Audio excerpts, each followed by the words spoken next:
সুপ্রিয় দর্শক আসসালামু আলাইকুম। সুলতানাস কিচেনে সবাইকে আরও একবার স্বাগতম। আমি আজকে তৈরি করেছি ড্রাগন ফল মাখা। ড্রাগন ফল তো আমরা এমনি এমনি করে খাই কেটে, আর এভাবে যদি মাখিয়ে খেয়ে থাকেন তাহলে এর স্বাদ অনেক বেশি মজার ও টেস্টি হয়। আশা রাখি এই রেসিপি আপনাদের কাছে ভীষণ ভালো লাগবে। যাদের কাছে ভালো লাগবে একটা লাইক দিবেন, সবার সাথে শেয়ার করে দিবেন, আর পাশে থাকা বেল বাটনটি ক্লিক করে দিবেন। তাহলে আমি যখন কোনো নতুন ভিডিও আপলোড দেব সবার আগে আপনার কাছে পৌঁছে যাবে। অনেকেই আমার চ্যানেলটি সাবস্ক্রাইব করে দিয়েছেন, তাদেরকে অসংখ্য ধন্যবাদ। আর যারা এখন আমার চ্যানেলটি সাবস্ক্রাইব করে দেননি তাদের কাছে অনুরোধ থাকবে আমার চ্যানেলটি সাবস্ক্রাইব করে দিয়ে আমাকে সাপোর্ট করার জন্য। আমি এখন এই ড্রাগন ফল মাখা আপনাদের সাথে শেয়ার করব। আমি এখানে নিয়েছি 2টা ড্রাগন, ভালোভাবে ধুয়ে নিয়েছি। এবারে এই দুটোকে কেটে নেব। একটা ছুরি দিয়ে মাঝখান বরাবর কেটে নিচ্ছি।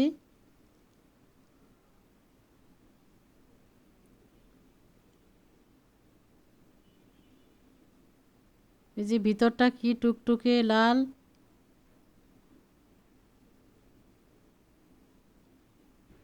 প্রথমে লম্বালম্বি করে কেটে নিয়েছি, তারপরে আবার আড়াআড়িভাবে দুটো দাগ কেটে নিয়েছি। এভাবে করে নিলে স্কোয়ার শেপের হবে কাটাটা পিসগুলো।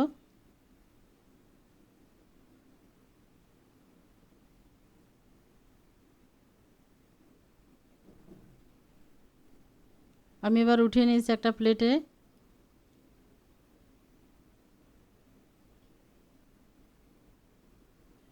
কি কালারফুল এটা, একদম টক টক করে।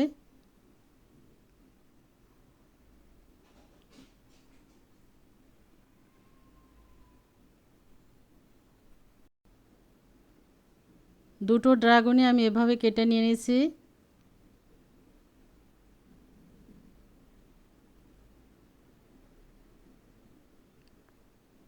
ড্রাগন ফল এমনিতেই নরম, একদম সফট থাকে খুব বেশি। এটা খেতেও ভীষণ মজার ও টেস্টি হয়।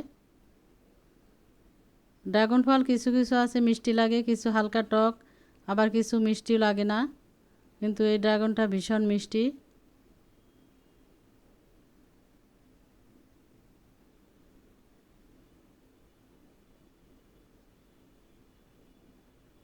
হয়ে গেছে আমার কেটে নেওয়া।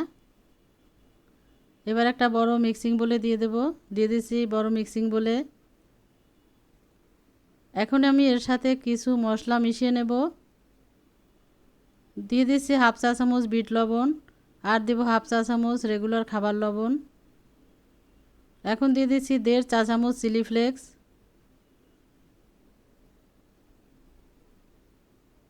এক ফালি লেবু চিপে রস দিয়ে দিচ্ছি। এভাবে লেবুর রসটা দিবেন, তাহলে খেতে ভীষণ মজা এবং অনেক সুন্দর একটা ফ্লেভার পাওয়া যাবে। আর দিচ্ছি আমার হাতে তৈরি করা কাসুন্দি, এখান থেকে 1 টেবিল চামচ পরিমাণ দিয়ে দিচ্ছি। এই ড্রাগন ফলটা অনেক মিষ্টি আছে, সেজন্য আমি এখানে চিনি ব্যবহার করিনি, আপনারা চাইলে চিনি দিতে পারেন। এবার ভালোভাবে একটা চামচ যেটা মাখিয়ে নিয়েছি।